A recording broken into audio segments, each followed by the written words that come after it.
The number one reason trade business fail is cash flow, not lack of work.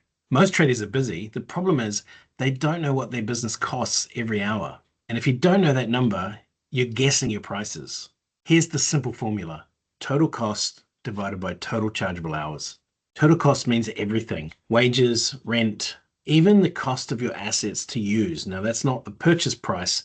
That's what it costs to use. So for example, you have a truck.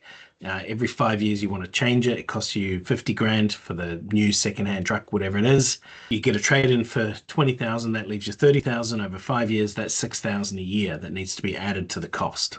You do that for phones, laptops, anything else you're going to replace. You divide that total by the total chargeable hours. These are the hours that you bill on site.